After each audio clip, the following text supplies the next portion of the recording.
Quick note before we start. This is information, not advice, so always check your own situation with the Social Security Administration. The bank tells you to wait. The financial advisor tells you to wait.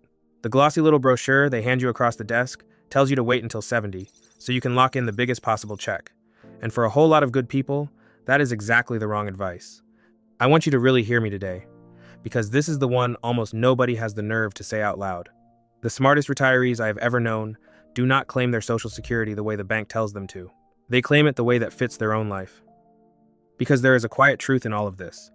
The advice that grows the number on the page is not always the advice that is best for the person actually living the life.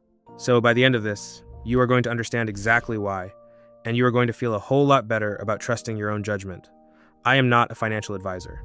I am just an old man who has watched far too many good people get talked clean out of their own common sense. So where did this gospel even come from? This notion that waiting until 70 is always the smart move. Well, on a spreadsheet, it does look brilliant. You wait longer, and yes, the monthly check is bigger. We covered the why of that in another video. Roughly 8% bigger for every year you hold off past your full retirement age. So the chart says wait, and the advisor points right at the chart, and everybody around the table nods along. But here's what that chart does not know. The chart does not know your health. It does not know how your mother and your father aged. It does not know whether you would get more joy out of that money at 66, out traveling and spoiling your grandkids, or at 84, sitting quiet in a chair. The biggest check and the most living are simply not the same thing. And ask yourself one fair question while we are at it. Who exactly benefits when you are told to wait? Sometimes the honest answer is you. And sometimes the answer is the fellow whose business runs a little smoother when your money stays parked right where it is. So let me show you how the sharp ones actually decide.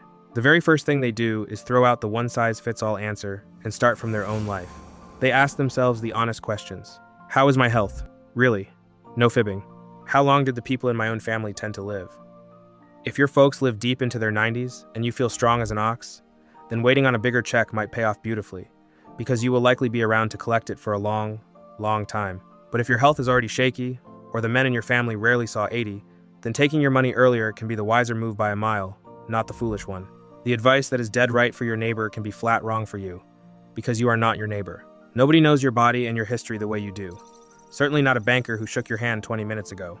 The second thing the smart ones do is run their own break-even, and you can absolutely do this yourself at the kitchen table. It sounds fancy, but it is really just simple arithmetic. You compare your two roads. If you take a smaller check earlier, you collect it for more years, but each one is smaller. If you hold out for a bigger check later, you collect for fewer years, but each one is bigger.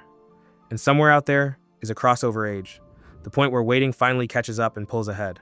So the whole question really comes down to this.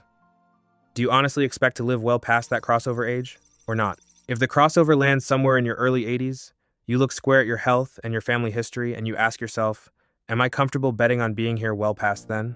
And listen, there is no shame in either answer. The point is that you ran the numbers for your own life, instead of letting a brochure run them for some stranger it has never met. And this is the whole reason I put my 2026 Social Security playbook together in the first place, to walk you through this exact decision in plain English, with your own numbers, so you are never at the mercy of somebody else's chart. The link is sitting down in the description, and there is a free benefits cheat sheet down there too. But you do not need to buy a single thing to think clearly about this. So let us keep going, because these last 2 points are the ones that matter the most. The third thing smart retirees weigh is not even about themselves. It is about the person they might one day leave behind. And this is the one place where waiting can genuinely pay off, so it is worth understanding before you decide anything. Remember the survivor benefit from my very first video. When one spouse passes away, the other may step up to the larger of the two checks for the rest of their life. So if you happen to be the higher earner, the size of your check does not affect only you. It may very well become the check your husband or wife has to live on after you are gone.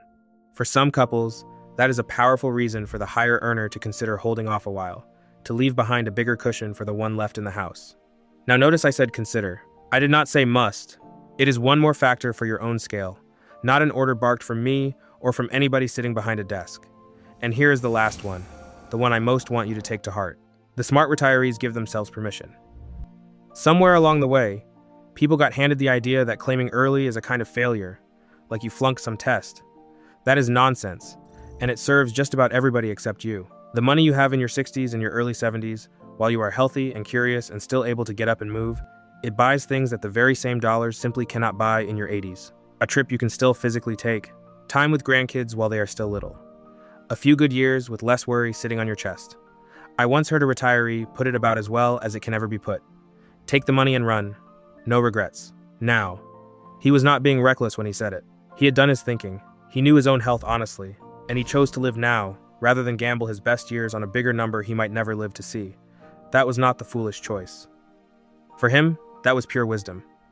There is no prize handed out at the funeral for the biggest unused check. The point was never the size of the number. The point is that the decision belongs to you, and it always did.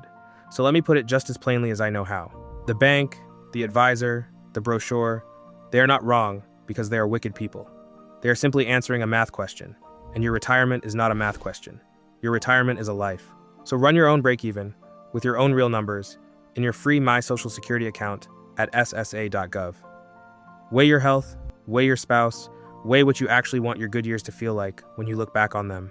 And then make the call yourself, with your chin up, because it was always yours to make, not the bank's, yours. You earned every dollar of this over a lifetime of work. You have surely earned the right to decide how and when you carry it home. If these videos have helped you see your own money a little more clearly, then do me one favor and stick around. Because every single week I go digging for another one of these. The money and the rules and the breaks. The system would just as soon you never found out about.